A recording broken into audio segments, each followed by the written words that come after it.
اچھا پھر اس نے بڑی بڑی عجیب بات بتائی جو میں نے سیکھی، اس لیے میں آپ سے یہ ذکر اس لیے چھیڑا میں نے، جو میرے لیے بڑی نئی بات تھی. اس نے کہا عبدالحبیب صاحب یہ بتائیں انگوٹھا کتنے کام کے لیے بنایا؟ اللہ پاک نے انگوٹھے کو کتنے زیادہ کاموں کے لیے بنایا ہے؟ اس نے بتایا انگوٹھا صرف گرپ کے لیے ہے. پوری دن اگر موبائل کو چھوڑ دیں باقی کیا کام ہے انگوٹھے کا؟ ہم کسی بھی چیز کو پکڑتے ہیں نا تو انگوٹھا اس کی گرپ کرتا ہے، اس کو پکڑتا ہے. یہ ہمارے انگوٹھے کا استعمال تھا، موبائل فون کے لیے تھوڑی بنا تھا. اب پورا دن ہزاروں میسج جو کر رہا ہے وہ انگوٹھا اتنے زیادہ استعمال کے لیے بنا ہی نہیں تھا. اس کو اتنا استعمال کر دیا کہ اس میں درد ہونا شروع ہوا، اس کی رگیں خراب ہونا شروع ہو گئی. اس کو ڈاکٹر نے یہ کہا کہ اب آپ انگوٹھے سے چیٹنگ نہیں کریں گے، آپ انگلیوں سے چیٹنگ کریں گے ورنہ انگوٹھا ہی خراب ہو جائے گا. تو یہ تو صرف انگوٹھے کی بات ہے، کئیوں کی آنکھیں خراب ہو رہی ہیں، کئیوں کے کان خراب ہو رہے ہیں. اتنا موبائل نہ کریں ایسا. موبائل ضرورت کے لیے ہو مگر موبائل زندگی بن جائے، یہ کس نے کہا تھا؟ تو اللہ کرے یہ بات سمجھ آ جائے. اور اس کی وجہ سے تلاوت کا ٹائم نہیں ہے، درود کا ٹائم نہیں ہے، نمازوں کا لوگوں کے پاس ٹائم نہیں ہے. تو خدا را درود پاک کی کثرت کیجئے، یہ دنیا میں بھی کام آئے گا، آخرت میں بھی کام آئے گا. دکھوں نے تم کو جو گھیرا ہو تو درود پڑھو، دکھوں نے تم کو جو گھیرا ہو تو درود پڑھو، جو حاضری کی تمنا ہو تو درود پڑھو. آئیے مل کر محبت کے ساتھ بآواز بلند درود پاک پڑھ لیں. صلو علی الحبیب صلی اللہ تعالی علی محمد صلی اللہ علیہ وسلم. انشاءاللہ عز و جل اب جب نبی پاک کے مبارک اس نے تورات میں پیارے آقا کے نام کو چوما نا، تو سنو نبی پاک کے نام کو جو چومتے ہیں نا یہ اللہ پاک کو کس طرح پسند ہے، اللہ کی رضا حاصل کرنے کا کیسا طریقہ ہے. مقاصد الحسنہ میں ہے، ایک مرتبہ اذان ہو رہی تھی، جب مؤذن نے کہا اشہد ان محمد رسول اللہ صلی اللہ علیہ وسلم، تو عاشق اکبر جناب صدیق اکبر رضی اللہ تعالیٰ عنہ نے اسے دہرایا. یعنی جیسے ہی مؤذن نے کہا آپ نے ایسے ہی دہرایا، پھر اپنے دونوں انگوٹھے چوم کر آنکھوں سے لگائے. اے انگوٹھے چومنے والوں تمہیں مبارک ہو. جب سرکار عالی وقار صلی اللہ علیہ وسلم نے اپنے یار غار کی یہ ادا دیکھی نا کہ میرا نام سن کر میرے عاشق اکبر نے انگوٹھے چومے ہیں، آنکھوں سے لگائے ہیں، نبی پاک نے فرمایا من فعل مثل ما فعل خلیلی فقد حلت علیہ شفاعتی. آقا فرماتے جس نے میرے دوست جیسا کام کیا جیسے میرے عاشق اکبر نے کیا، اگر کسی نے ایسا ہی کیا اس کے لیے میری شفاعت حلال ہو گئی. فرمایا امام حسن مجتبی رضی اللہ تعالیٰ عنہ فرماتے ہیں جب مؤذن کہے اشہد ان محمد رسول اللہ صلی اللہ علیہ وسلم، تو جو بندہ یہ سن کر کہے مرحبا بحبیبی وقرۃ عینی محمد ابن عبداللہ، پھر دونوں انگوٹھے چوم کر آنکھوں پر رکھے، وہ کبھی اندھا نہیں ہوگا، اس کی آنکھیں کبھی نہیں دکھیں گی. ہاں میرے آقا کا نام ہی ایسا ہے جو آنکھوں کو نور بخشتا ہے. شاعر کہتے ہیں نا آنکھوں کا تارا نام محمد، دل کا اجالا نام محمد، آنکھوں کا تارا نام محمد، دل کا اجالا نام محمد.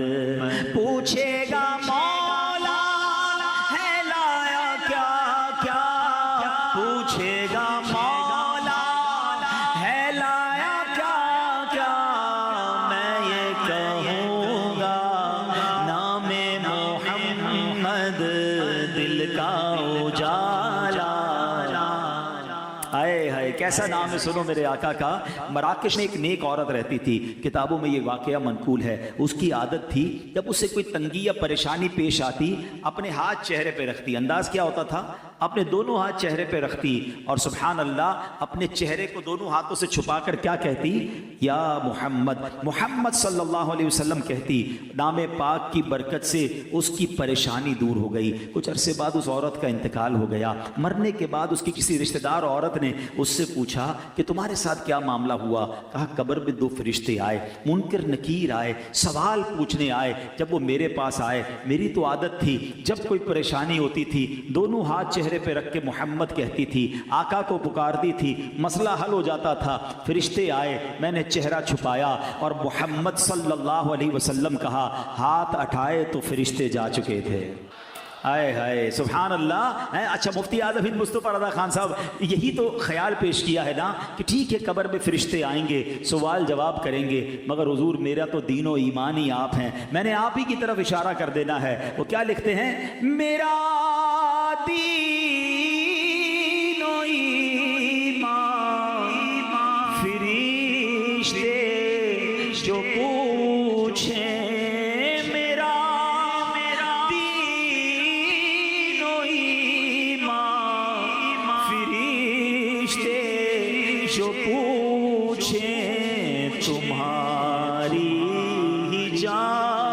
جانب اشارہ کروں میں تمہاری ہی جانب اشارہ کروں میں، تو انشاءاللہ نبی پاک سے محبت کرنے والوں کی قبر میں بھی خیر ہی ہونی ہے انشاءاللہ، قبر میں لہرائیں گے تا حشر چشم نور کے، جلوہ فرما ہوگی جب طلعت رسول اللہ کی۔ اچھا، نبی پاک علیہ السلام کی شان و عظمت یہ ہے، علماء بیٹھے ہیں، عرب زبان کا ایک دستور ہے، جس چیز کا شرف زیادہ، جس چیز کا مقام بلند، جس کا شرف اور بزرگی زیادہ ہوتی ہے، اس چیز کے نام بھی زیادہ ہوتے ہیں۔ خود مدینہ طیبہ کے کتابوں میں 100 کے قریب نام ملتے ہیں۔ ایک شہر ایسا ہے دنیا میں جس کے 100 سے زیادہ نام ہیں، یہ اس کا مقام اور مرتبہ بیان کرتے ہیں۔ سبحان اللہ، جناب رسول اللہ صلی اللہ علیہ وسلم کی شان یہ ہے کہ آپ کے نام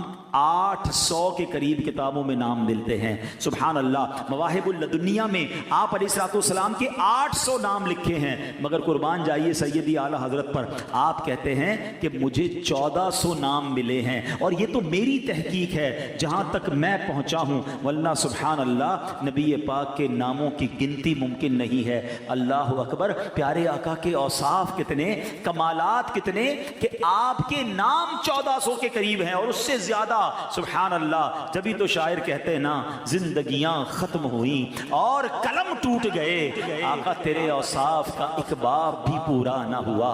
دلدار بڑے آئے، محبوب بڑے دیکھے، مگر جو دیکھے سبھی ان کے قدموں میں پڑے دیکھے۔ ارباب نظر کو کوئی ایسا نہ ملے گا، بندے تو بہت مل جائیں گے پر آقا نہ ملے گا۔ تاریخ اگر ڈھونڈے گی ثانی محمد، ثانی تو بڑی چیز ہے، سایہ نہ ملے گا۔ اللہ اکبر، نبی پاک علیہ السلام کے نام مختلف مقامات پر کیا ہیں، سنتے جائیے، سبحان اللہ کی صدا بلند کرتے جائیے، دل میں عشق رسول کو اور بڑھاتے جائیے۔ اللہ اکبر، حضرت کعب الاحبار تابعی بزرگ ہیں رضی اللہ تعالیٰ عنہ، آپ فرماتے ہیں اہل جنت کے ہاں آپ کا نام عبد الکریم ہے، اہل دوزخ کے ہاں عبد الجبار ہے، اہل عرش کے یہاں آپ کا نام عبد الحمید ہے، فرشتوں کے ہاں آپ کا نام عبد المجید ہے، انبیاء کرام کے ہاں آپ عبد الوہاب جانے جاتے ہیں، جنات کے ہاں آپ کا نام عبد الرحیم، پہاڑ آپ کو عبد الخالق کہتے ہیں، خشکی میں آپ کا نام عبد القادر ہے، سمندروں میں عبد المہیمن ہے، مچھلیاں آپ کو عبد القدوس کہتی ہیں، وحشی جانور آپ کو عبد الرزاق کہتے ہیں، شیطانوں کے ہاں عبد القہار ہے، درندے یعنی چیر پھاڑ کر جو جانور کھاتے ہیں ان کے نزدیک آپ کو عبد السلام وہ کہتے ہیں، چوپائے آپ کو عبد المومن کے نام سے پکارتے ہیں، پرندے آپ کو عبد الغفار کے نام سے پکارتے ہیں۔ اللہ پاک کے ہاں آپ کا نام مبارک طٰہٰ ہے، اور مومنوں کے ہاں سب سے مشہور، سب سے فیمس جو آپ کا نام ہے وہ نام پاک محمد صلی اللہ علیہ وسلم ہے۔ اب آپ کی مبارک کنیت ابو القاسم ہے، کیونکہ آپ جنت تقسیم کرنے والے ہیں۔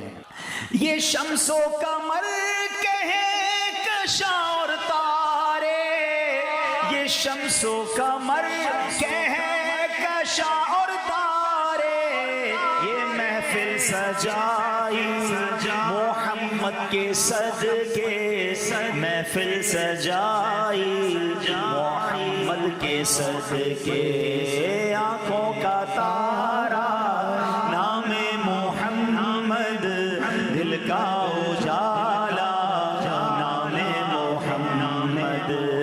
سبحان اللہ، قرآن پاک میں نبی پاک کا سبحان اللہ نام پاک جو محمد ہے وہ 4 جگہ آیا، اور ایک پوری سورت ہی نبی پاک کے نام پر سورہ محمد موجود ہے۔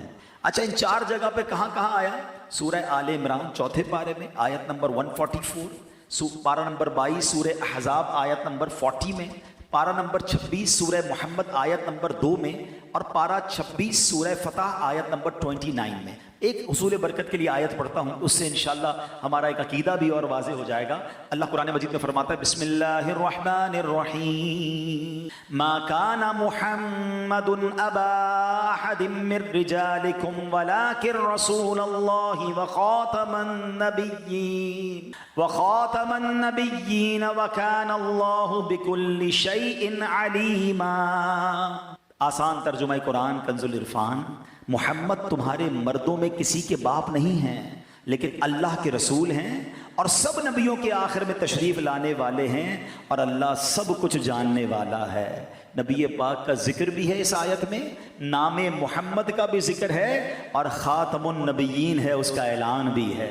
کتنا واضح اعلان ہے، سبحان اللہ۔ اور قربان جائیے امیر اہل سنت پر، بچے بچے کی زبان پر یہ نعرہ کتنا پیارا جاری کر دیا، محمد مصطفیٰ سب سے آخری نبی، احمد مجتبی آمنہ کا لاڈلا سب سے آخری نبی، شاہ ہر کوثرا سب سے آخری نبی، تاجدار انبیاء سب سے آخری نبی، ہے حبیب کبریا سب سے آخری نبی، عقیدہ سب صحابہ کا سب سے آخری نبی، عقیدہ اہل بیت کا سب سے آخری نبی۔ کیا شان ہے ہمارے آقا علیہ الصلوۃ والسلام کی۔ اور نبی پاک علیہ الصلوۃ والسلام کا جو نام محمد ہے نا، اس کا معنی پتہ کیا ہے؟ نام ہی کتنا کمال کا ہے۔ آپ کے نام کا معنی ہے الذی یحمد حمدا بعد حمد، یعنی وہ ذات جن کی بار بار تعریف کی جائے۔ سبحان اللہ، معلوم ہوا کہ سرکار دو عالم علیہ الصلوۃ والسلام وہ ہستی ہیں جن کی بار بار تعریف کی جاتی ہے، ہزار بار تعریف کی جاتی ہے۔ اور سنیں کب سے تعریف ہو رہی ہے؟ جب سے آپ کا نام پاک محمد رکھا گیا ہے۔ نارملی بچے پیدا ہوتے ہیں 7ویں دن نام رکھا جاتا ہے، اللہ نے یہ نام کب رکھا؟ دنیا بننے سے، مخلوقات کی پیدائش سے بھی ہزاروں سال پہلے یہ نام رکھا گیا۔ اس سے معلوم ہوا کہ جب زمین و آسمان، عرش و کرسی، لوح و قلم، جن و انسان، فرشتے بھی موجود نہیں تھے، اس وقت بھی محمد مصطفیٰ صلی اللہ علیہ وسلم کی تعریف کی جا رہی تھی۔ جب بھی یہ تعریف جاری تھی، اب بھی جاری ہے اور قیامت تک جاری رہے گی۔ بلکہ جب جنتی جنت میں چلے جائیں گے نا، تو وہاں بھی نبی پاک کی نعتیں جاری و ساری رہیں گی۔ جبھی تو اعلیٰ حضرت لکھتے ہیں نا، رہے گا یوں ہی ان کا چرچا رہے گا، رہے گا یوں ہی ان کا چرچا رہے گا، پڑے خاک ہو جائیں جل جانے والے، پڑے خاک ہو جانے۔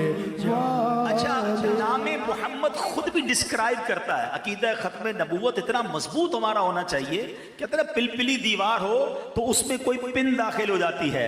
ہم اپنے عقائد میں اتنے مضبوط ہو کہ کوئی وسوسے کی پن ڈالنا چاہے تو پن ٹیڑھی ہو جائے، دیوار میں داخل نہ ہو سکے۔ تو اتنا مضبوط عقیدہ رکھو۔ سنو دلائل تو علماء نے بڑے دیے، ذرا ایک لطیف نکتہ دیکھو۔ علماء کہتے ہیں کہ لفظ محمد حمد سے بنا ہے، ٹھیک ہے، اور حمد ہمیشہ آخر میں کی جاتی ہے۔ یعنی کھانا کھا لیتے ہیں تو کیا کہتے ہیں؟ الحمدللہ۔ پانی پیئے تو آخر میں کیا کہتے ہیں؟ الحمدللہ۔ کوئی بھی کام ہو جائے تو اس کے بعد حمد کی جاتی ہے۔ یہاں تک کہ اللہ پاک نے اہل جنت کے متعلق کیا فرمایا؟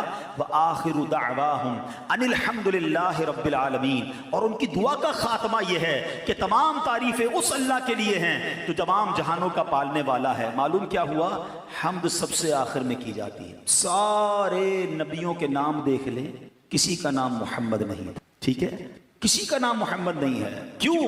اس لیے کہ سلسلہ نبوت جاری تھا، اور جب آخری نبی تشریف لے آئے تو آخر میں محمد مصطفیٰ احمد مجتبی صلی اللہ علیہ وسلم کو بھیجا گیا۔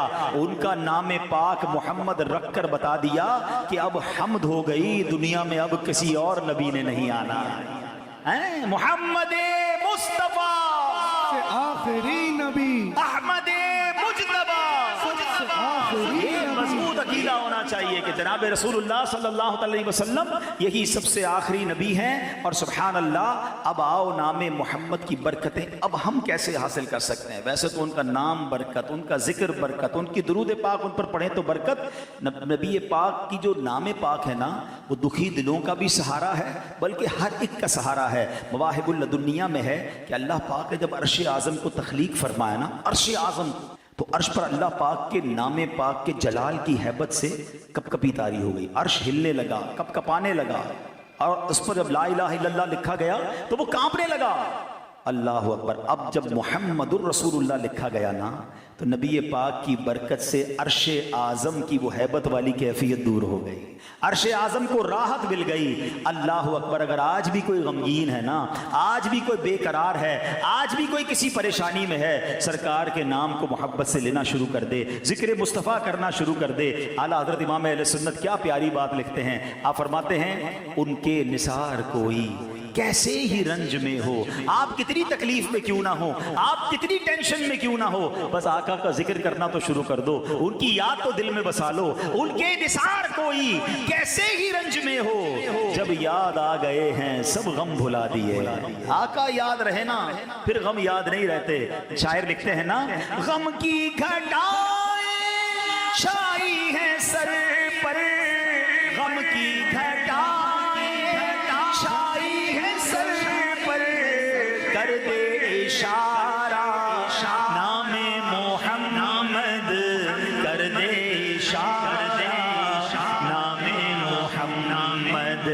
بیڑا تباہی میں آ گیا ہے, بیڑا تباہی میں آ گیا ہے, دے دے سہارا نام محمد, دے دے سہارا. سنو, آج بھی اس نام سے پتہ ہے کیسے برکت لی جا سکتی ہے. ہاں, پیارے آقا فرماتے ہیں کہ اگر کوئی بندہ اس نام پاک کی برکت لینے کے لیے اپنا یا اپنے بچوں کا نام محمد رکھ لے تو اس کو بھی بہت برکتیں نصیب ہوتی ہیں. سرکار دو عالم فرماتے ہیں جس کے ہاں بیٹا پیدا ہو اور میری محبت اور حصول برکت کے لیے اس کا نام محمد رکھے تو وہ اور اس کا بیٹا دونوں جنت میں جائیں گے. آئے ہائے. ایک حدیث پاک میں ہے, جس نے میرے نام سے برکت کی امید کرتے ہوئے میرے نام پر نام رکھا, قیامت تک صبح و شام اس پر برکت نازل ہوتی رہے گی. اب یہ بڑا معاملہ ہے آج کل استاد صاحب بھی بیٹھے ہیں, علامہ صاحب بھی بیٹھے ہیں, اور بھی علماء ہیں. ہمارے پاس لوگ آتے ہیں کہتے بچوں کا نام بتائیں, مگر حضرت ایسا بتائیں جب پورے خاندان میں کسی کا نہ ہو, بلکہ پاکستان میں بھی کسی کا نہ ہو. تو کوئی پھر تو مریخ سے نام لانا پڑے گا. بھائی کیا ضرورت ہے اتنے یونیک نام کی, ایسا نام جو جنت میں لے جائے, ایسا نام جو برکتیں نازل ہوں. ہمیں چھوڑ کر یونیک نام ڈھونڈنے, ارے اللہ والوں کے نام پہ نام رکھو. سبحان اللہ. سیدی اعلیٰ حضرت کا کیا طریقہ تھا, جب کوئی آپ سے نام پوچھتا بچے کا, آپ نام محمد رکھتے, پکارنے کے لیے کوئی اور نام رکھ دیتے ہیں, بلال رکھ دیتے, حمزہ رکھ دیتے, کوئی بھی نام. اسی طرح امیر اہل سنت کی بارگاہ میں بھی جب کوئی آتا ہے بیٹے کا نام پوچھتے ہیں, آپ محمد ہی نام عطا فرماتے, پھر پکارنے کے لیے احمد رضا, بلال رضا, حمزہ رضا, کوئی بھی اچھا نام صحابی کے نام پہ نام رکھیں. مگر اب تو جناب نام وہ چاہیے جو بالکل ہی یونیک ہو. یہ نہ کریں آپ. بچوں اور بچیوں کے نام انبیاء, صحابہ, اہل بیت, ان کی برکتیں ملیں گی آپ کو, آپ کے خاندان پر برکتیں نازل ہوں گی. اب امام غزالی علیہ رحمۃ اللہ الوالی کا نام کیا ہے؟ امام محمد بن محمد غزالی. آپ کا نام بھی محمد, آپ کے والد کا نام بھی محمد, آپ کے دادا کا نام بھی محمد. ہم تو کہتے نہیں ضرورت یہ نام نہ دے, وہ میرے چچا کے بیٹے کا نام ہے, وہ ہمارے محلے میں کسی کا نام ہے, کوئی اور نام بتائیں. ہمیں تو نام ہی نہیں چاہیے وہ جو کسی کا رکھ لیا گیا ہو. تو یہ نہ کریں. سبحان اللہ. نام رکھیں. ہاں اچھا, پھر محمد رکھ کر پکارنے کے لیے دوسرا نام کیوں؟ تاکہ اس نام کا ادب بھی باقی رہے, کیونکہ بعض اوقات غصہ آ جاتا ہے آپ کو. اب آپ نام محمد لے کر کچھ اور بھی کہہ دیں تو کہیں بے ادبی نہ ہو جائے. تو سبحان اللہ, نام بھی رکھنا ہے اور اس کا ادب بھی برقرار رکھنا ہے. اللہ والے کیسے ادب رکھتے تھے؟ محمود غزنوی کے بارے میں آتا ہے, ان کے جو وزیر تھے ایاز جو ان کے پاس ہوتے تھے, تو ان کا بیٹے کا نام محمد تھا. تو انہوں نے ایک بار کہا اے ایاز کے بیٹے ادھر آؤ. تو بیٹا کہتا ہے حضور لگتا ہے کوئی غلطی ہو گئی ہے, روز تو آپ میرا نام لے کے پکارتے تھے, آج آپ نے مجھے ایاز کا بیٹا کہا. تو کہا بیٹا بات یہ ہے, میں روز تمہیں جب پکارتا تھا نا میں وضو سے ہوتا, تمہارا نام محمد ہے نا, آج وضو نہیں تھا تو میری غیرت نے گوارا نہیں کیا کہ بے وضو میں یہ نام لے لوں. ادب والے تو ایسے ادب کرتے ہیں. علماء کہتے ہیں ایسے نام رکھو, ضرور رکھو, پھر اس کے نام کا ادب بھی کرو.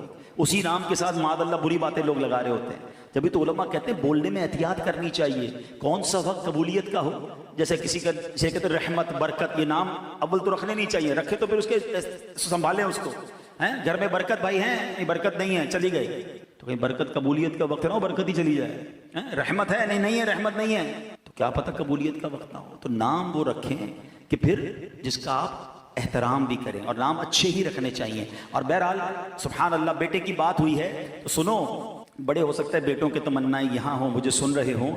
امام عطا رحمۃ اللہ تعالی فرماتے ہیں کہ جو یہ چاہے کہ اس کی عورت کے حمل میں لڑکا ہو تو اسے چاہیے کہ اپنا ہاتھ عورت کے پیٹ پر رکھ کر کہے ان کان ذکرن فقط سمیتہ محمدن، یعنی اگر یہ لڑکا ہوا تو میں نے اس کا نام محمد رکھا، انشاءاللہ لڑکا ہوگا۔ آقا کے نام کی برکت دیکھو انشاءاللہ۔ مگر یہاں میں ایک چھوٹا سا باریک نقطہ ضرور عرض کروں گا۔ یقیناً لڑکا بیٹا بہت بڑی نعمت ہے، مگر بیٹی بھی بہت بڑی سعادت ہے۔ بہت ساری حدیثیں ہیں بیٹیوں کے فضائل پر۔ نبی پاک علیہ الصلوۃ والسلام فرماتے جس کا مضمون ہے کسی کی 3 بیٹیاں ہوں، اس کی اچھی پرورش کرے تو اللہ پاک ماں باپ دونوں پر جنت واجب قرار دے دیتا ہے۔ ایک صحابی نے کہا حضور 2 بیٹیاں ہوں، فرمایا 2 بیٹیاں ہوں پھر بھی جنت واجب ہو جاتی ہے۔ کسی نے عرض کی حضور 1 بیٹی ہو، فرمایا 1 بیٹی ہو پھر بھی جنت واجب ہو جاتی ہے۔ اور ایک حدیث تو بیٹیوں کے لیے اتنی نرالی ہے، اللہ کے حبیب علیہ الصلوۃ والسلام فرماتے جس کا مضمون ہے بیٹیوں کو برا مت کہو، بے شک میں بھی بیٹیوں والا ہوں۔ یہ جملہ کتنا پیارا ہے، میں بھی بیٹیوں والا۔ مگر آج گھر میں عجیب جھگڑے ہیں، اس بات پر لڑائیاں ہو رہی ہیں، بیٹا نہیں ہو رہا، اپنی بیوی کو تانے دیتے ہیں۔ اللہ کے بندو، وہ آپ کی زوجہ ہے، عورت کے ہاتھ میں نہیں ہے، اس کے اختیار میں نہیں ہے، یہ اللہ کی دین ہے۔ اب تو میڈیکل سائنس بھی یہ بتاتی ہے کہ جناب عورت سے زیادہ مرد کا معاملہ ہوتا ہے، لیکن اللہ جسے چاہے عطا فرمائے۔ آپ کو وظیفہ بھی دے دیا، لیکن اس بنا پر اپنی بیوی پر ظلم کرنا، اپنی بیوی کو تانے دینا، اس کے لیے زندگی مشکل کر دینا، خدا کے واسطے ایسا نہ کرے۔ نام محمد صلی اللہ علیہ وسلم جن کا ذکر خیر سن رہے ہو نا، میں آپ کو حدیث پاک سناتا ہوں۔ حدیث پاک ہے جس کا مضمون ہے کہ سن لو تم میں سب سے بہترین وہ ہے، the best amongst you۔ آقا فرماتے تم میں بہترین وہ ہے جو اپنے گھر والوں کے ساتھ بہترین ہے۔ فرمایا میں تم سب سے زیادہ اپنے گھر والوں کے ساتھ بہترین ہوں۔ ان میں سے جن کو اللہ نے یہ نعمت دی ہے، شریک حیات دی ہے، تو وہ بھی دل رکھتی ہے۔ ہر بات، کھانا ٹھیک نہیں پکا تو اسے سنا دیا، کپڑے استری نہیں تو اسے سنا دیا، آفس میں پرابلم ہوا تو جا کے اس پہ غصہ اتار دیا۔ کیا وہ دل گردہ نہیں رکھتی ہے؟ ٹھیک ہے آپ کی زوجیت میں آ گئی تو اس کے پاس کوئی اختیار نہیں ہے۔ کبھی ہو سکتا ہے تکیے میں منہ رکھ کے وہ بھی روتی ہوگی کہ مجھے کیسا شوہر ملا، روز گالیاں دیتا ہے، روز برا بھلا کہتا ہے، میں غریب کہاں جاؤں۔ خدا کے واسطے ایسا نہ کرے، اس کا بھی دل ہے، اور اگر اس کی دل آزاری کی تو قیامت کے دن اس پر بھی جواب دینا پڑ جائے گا۔ قربان جائیے میرے شیخ طریقت امیر اہل سنت ایک بار مدنی مذاکرے میں کیا فرماتے ہیں؟ آپ فرماتے ہیں کہ اگر سیٹھ نے اپنے ملازم کا دل دکھایا ہے، ناجائز اس کی حق تلفی کی ہے، اس کو ملازم سے معافی مانگنی ہوگی۔ شوہر نے اپنی بیوی کا دل دکھایا ہے، شوہر کو بیوی سے معافی مانگنی ہوگی۔ آپ فرماتے باپ نے ناجائز اپنے بچوں کا دل دکھایا ہے، بچوں سے معافی مانگنی ہوگی۔ اور سنو آگے بڑھ کر بات فرمائی، فرمایا اگر پیر نے اپنے مرید کی دل آزاری کی ہے، حق تلفی کی ہے، تو پیر کو معافی مانگنی ہوگی۔ یہ کتنی بڑی بات ہے، مگر پھر آپ نے اس کو ڈسکرائب کیا، کیوں؟ آپ فرماتے خود سرکار دو عالم علیہ الصلوۃ والسلام صحابہ کرام کے سامنے فرمایا کرتے کسی کا حق آتا ہے تو مجھ سے لے لے۔ یہ کیسی شاندار تربیت ہے۔ اور آج میں کہوں میں بیوی سے معافی مانگوں، ارے میں مرد ہوں، ارے تم مرد بھلے ہو مگر مسلمان پہلے ہو، کی ہے دل آزاری تو مانگنی پڑے گی معافی، ورنہ ایسا نہ ہو قیامت کے دن وہ مظلوم کھڑی ہو جائے۔ اے میرے پیارے اسلامی بھائیوں، اپنی زوجہ کی اہمیت سمجھنی ہونا۔ کبھی ایک دن ہم سب اصل بعض اوقات ہمیں لگتا ہے میں باہر جاتا ہوں، اتنا کماتا ہوں، اتنی محنت کرتا ہوں، یقیناً آپ کام کرتے ہیں، مگر وہ جو گھر میں کر رہی ہے نا وہ ہم نہیں کر سکتے۔ کبھی کر کے دیکھ لیں، ایک دن چھٹی والے دن کہے سارے گھر کے کام میں کروں گا، بچوں کو میں سنبھالوں گا، تو پنجابی میں کہتے ہیں نا لگ پتا جائے گا، بندہ کہے گا وہ باری ٹھیک تھا بھائی، جس کا کام اسی کو ساجے، ٹھیک ہے۔ اور میں نے اس کا مظاہرہ پتہ ہے کب دیکھا ہے؟ جب کسی کے گھر میں اچانک بیوی دنیا سے چلی، ہاں اس سے پوچھو، جب اس کو بچے سنبھالنے پڑے، جب اس کو گھر سنبھالنا پڑا، پھر اندازہ ہوا کہ مجھے تو کتنی آسانیاں تھیں، میرے کپڑے تیار، میرا کھانا تیار، میری دوائی پینی تو دوائی تیار، اور پھر بھی میں باتیں ہی سناتا ہوں۔ کبھی آپ نے سوچا؟ اچھا یہ میں بڑی عجیب بات کر رہا ہوں، ہو سکتا ہے کوئی کہ مولانا صاحب کو کیا ہو گیا، میں اسلام کی بات کر رہا ہوں۔ میں نے آپ کو آپ کے نبی کی حدیث سنائی ہے، سرکار دو عالم علیہ الصلوۃ والسلام سے سوال ہوا کہ آپ کے لیے سب سے پسندیدہ شخصیت کون سی ہے؟ حضور آپ سب سے زیادہ کس سے محبت فرماتے ہیں؟ آپ سوچو نبی پاک نے کیا جواب دیا؟ آپ نے فرمایا عائشہ رضی اللہ تعالیٰ عنہ، ہماری امی حضور کا نام لیا، سرکار نے اپنی زوجہ کا نام لیا، بیسٹ، سب سے زیادہ نبی پاک محبت فرماتے۔ ہم تو اظہار بھی نہیں کر سکتے، کبھی اپنی زوجہ کو شکریہ کہا، آپ کی بڑی مہربانی، آپ مجھے اتنی خدمت کرتی ہیں، آپ کے لیے میں آج تحفہ لایا، آپ جب دیکھو میری خدمت کرتی ہیں۔ ارے نہیں یار میں کیسے کہہ دوں، میری عزت کم ہو جائے گی، کس نے کا کم ہو جائے گی؟ ہاں یہ ضرور ہے گھر والوں کو لگے گا طبیعت ٹھیک نہیں ہے، لگتا ہے کہ انہوں نے شکریہ کہنا شروع کر دیا، چائے پیش کی تو جزاک اللہ، کھانا پیش کیا تو جزاک اللہ، 25 سال سے تو آج تک نہیں کہا، آج کہنا شروع کر دیا۔ وہ بیچاری پوچھے گی طبیعت تو ٹھیک ہے، لیکن آپ کہنا نہیں بیان سن کے آیا تب روز جزاک اللہ کہوں گا، ہاں گھر کا ماحول اچھا ہو جائے گا، ان کے چہرے پہ بھی مسکراہٹ آنی چاہیے۔ میں آپ کو ایک اور بات سمجھاتا ہوں کہ آپ کبھی سوچئے گا، ہماری زوجہ کی شاید ہر دعا میں ہم ہوتے ہیں، ہر دعا میں ہم اپنے سہاگ کے لیے، اپنے بچوں کے والد کے لیے دعا مانگتی ہے، ہم کتنی دعا مانگتے ہیں اس کے؟ یہ غور کیجیے، لیکن یقین کریں شاید آپ کو اندازہ نہیں ہے، میں اس لیے اس بات کو بہت کلوزلی سمجھتا ہوں کہ میں نے بہت کلوزلی اپنے امی ابو کو دیکھا. میری والدہ دنیا سے چلی گئیں، ابو دنیا میں تھے. میں نے جب ابو کی تنہائی دیکھی نا اور ان کی کیفیت دیکھی، ہم سمجھتے جوانی میں میاں بیوی ضروری ہیں، یہ رشتہ مرتے دم تک ضروری ہے، بڑھاپے میں زیادہ ضروری ہے. یہ ایک دوسرے کے دکھ درد کے ساتھی ہوتے ہیں، ان کا اٹھنا جلدی ہوتا ہے، ان کا سونا جلدی ہوتا ہے، ان کے بہت سارے معاملات ایک دوسرے سے جڑے ہوئے ہوتے ہیں. شریک حیات پہلے چلی جائے نا مرد ٹوٹ کے رہ جاتا ہے. اچھا مرد چلا جائے عورت زندگی گزار لیتی ہے، کیونکہ اس کو بچوں کو، کئی بیوہ عورتیں ہیں جنہوں نے اپنے بچوں کو بڑا کیا ہے، کیونکہ ان کو گھر سنبھالنا آتا ہے، مرد کو نہیں آتا. تو میرے پیارے اسلامی بھائیوں قدر کیجئے، یہ اللہ کی نعمت ہے اور اس قدر کا اظہار بھی کیجئے، ان کے لیے دعائیں کیجئے، ان کا شکریہ ادا کیجئے. اور اس بنا پر گھر میں جھگڑا مت کیجئے کہ لڑکا نہیں ہو رہا، بیٹا نہیں ہو رہا. یہ بیٹی کتنی بڑی نعمت ہے، پوچھو ان سے جتنے بیٹھے بیٹیوں والے. آج بھی والد گھر میں جائے تو بیٹی زیادہ پیار دیتی ہے، بلکہ شادی کے بعد بھی بچی اپنے والد سے اٹیچ ہوتی ہے. تو یہ بہت بڑی نعمت ہے، گھر کی رونق ہے. لوگ کہتے ہیں بیٹا نہیں ہوگا تو رزق کا کیا ہوگا، پھر کدھر گیا تمہارا ایمان. میں جانتا ہوں 4 بچیوں کے والد سے، ہمارے رشتہ دار ہیں، 4 بیٹیاں، ایک بھی بیٹا نہیں ہے. کہتے یار جب بیٹی اللہ نے دی ایسا رزق دیا، میری تو عقلیں حیران ہے مال کدھر سے آ رہا ہے. ہاں بیٹی وہ غمزدہ نہیں ہے، میری 4 بیٹیاں، میں بہت خوش ہوں، اللہ نے برکت کیا. ہاں کیوں خوش ہے اور اللہ نے نوازا؟ کیونکہ اس نے شکوے نہیں کیے. بندہ کہ میں لڑائی بھی کرتا رہا، بیوی کو گالیاں بھی دیتا رہا، رزق کیوں نہیں آیا؟ تم نے تو ناشکری کی. تم شکر تو ادا کرتے کہ یا اللہ تیری مہربانی، تو نے رحمت عطا فرمائی. نبی پاک کی حدیث تو سنو نا یار.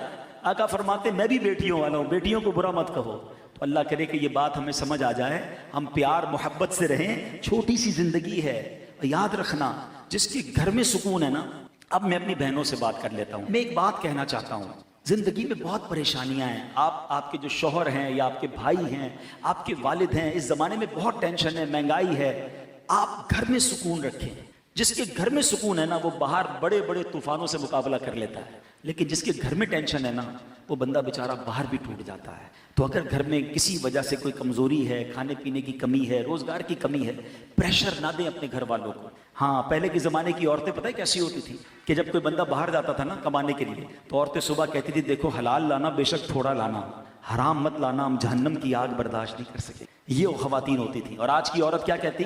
چوری کرو، ڈاکہ ڈالو، کچھ بھی کرو، مجھے میری فرمائشیں پوری کرو، مجھے یہ چیز چاہیے. اب اس ٹینشن میں بیچارہ یا تو وہ غلط کام کرتا ہے، چوری چکاری کی طرف، رشوت کی طرف چلا جاتا ہے، یا پھر ٹینشن میں آ کر مریض بن جاتا ہے، یا پھر خودکشی کرتا ہے. تو پلیز پریشر نہ دیں، مل کر رہیں. گاڑی کے 2 پہیے ہیں، پیار سے رہیں، ہاتھ پکڑ کر جئیں. ایک بات میں نے زندگی میں دیکھی ہے، جس عورت نے دکھ سکھ میں اپنے شوہر کا ساتھ دیا ہے نا، دکھ میں تکلیف میں اپنے شوہر کا ساتھ دیا ہے، اللہ نے اس عورت کو سکھ کے دن ضرور دکھائے ہیں. اللہ نے اس کو خوشیاں ضرور عطا فرمائیں. مشکل وقت میں ساتھ دے دو، اللہ سکھ کے دروازے کھول دے گا، رحمت کے دروازے کھول دے گا. تو بہرحال سرکار دو عالم صلی اللہ علیہ وسلم کا ذکر خیر بھی کیا، ان کے مبارک ناموں کی بات بھی کی، اور انہی کی سیرت کی چند باتیں میں نے پیش کر دیں کہ نبی پاک اپنے گھر والوں کے ساتھ کتنے بہترین تھے.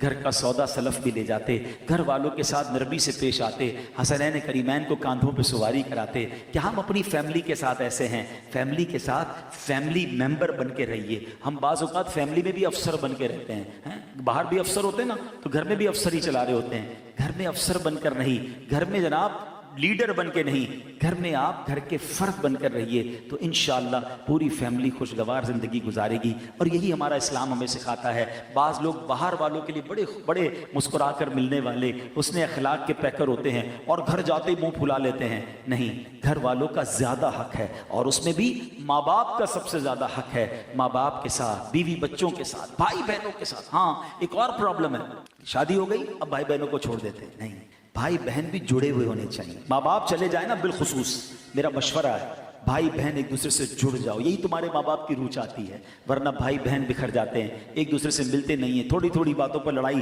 جائیداد کے معاملوں پر لڑائی نہ کریں. تھوڑا بہت اوپر نیچے کر کے جڑے رہو، یہی زندگی ہے. کچھ لوگ بڑے تو کہتے ہیں زوم میں ہوتے ہیں. میرے 5000 فرینڈز ہیں فیس بک پر، میں اتنے واٹس ایپ کے گروپ میں ہوں، سارا دن میں چیٹنگ کرتا ہوں، میرے بڑے چاہنے والے ہیں. سچ بتاؤں جس دن اسپتال کے بستر پر جاؤ گے نا، تمہارے اسپتال کے بستر کے آس پاس تمہارے گھر والے ہی نظر آئیں گے. کوئی